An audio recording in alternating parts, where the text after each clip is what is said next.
I developed something that I call the IDEA method, the IDEA method. And here's a brief synopsis of it. I stands for identify the real issue, the real problem you're having. And we tend to misidentify the issue. We tend to look outside of ourselves. You know, the issue is I'm having this conflict at work, or the issue is my kids won't behave, or the issue is I've got a problem with money, etc.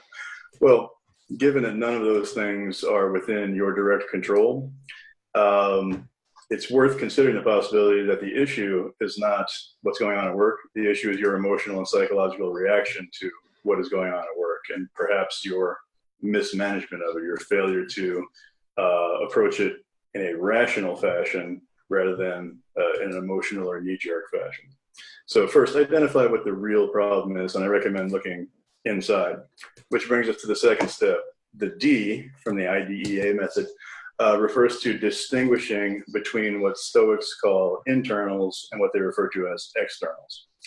And the simplest way to do this is to think of internals as those conditions that you can will just by choosing that it is to be so. Like, I can decide I'm not going to lie. I can decide I'm not going to commit adultery. I can decide I will behave thus and so, or I will focus on this rather than on that. Anything that does not directly respond to the exertion of my will is an external. Even my own body.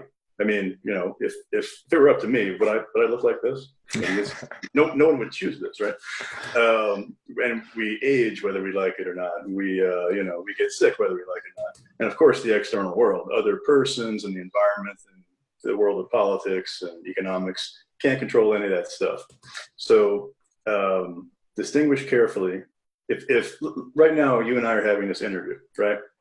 What is within my control in this context? Nothing that you do or say, nothing that the viewers experience in response to this. Some people might watch this and think I'm a dope. Some people might watch this and, you know, think I'm wonderful, and anything in between. I have no control over that.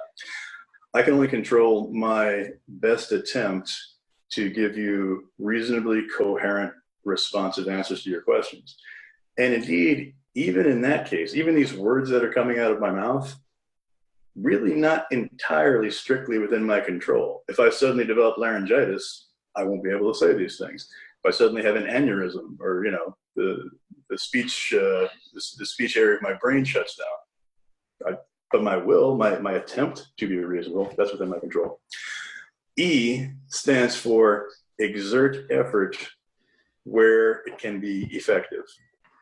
I can't make you think anything. I can't make you feel anything.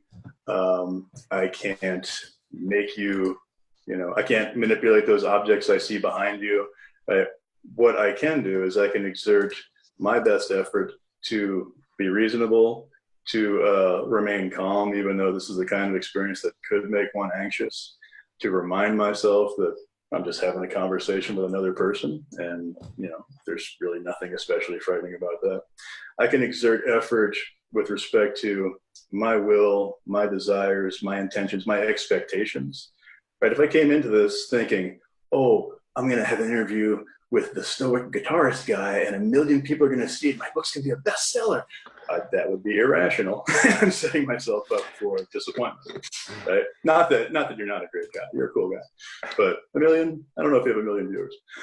And then A refers to accept the rest, accept externals, or actually, I actually prefer the Nietzschean expression, amor fati.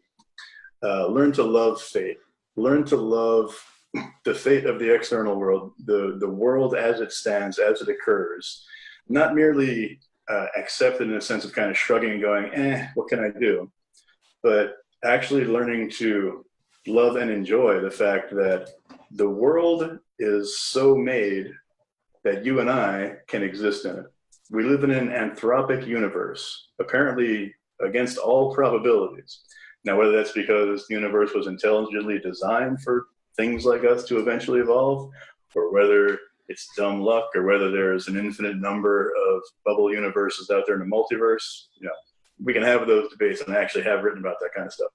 But the fact that you and I we're born, are here, can experience everything we have experienced up to this point, that really ought to be a cause for joy and gratitude. Even when life is terrible,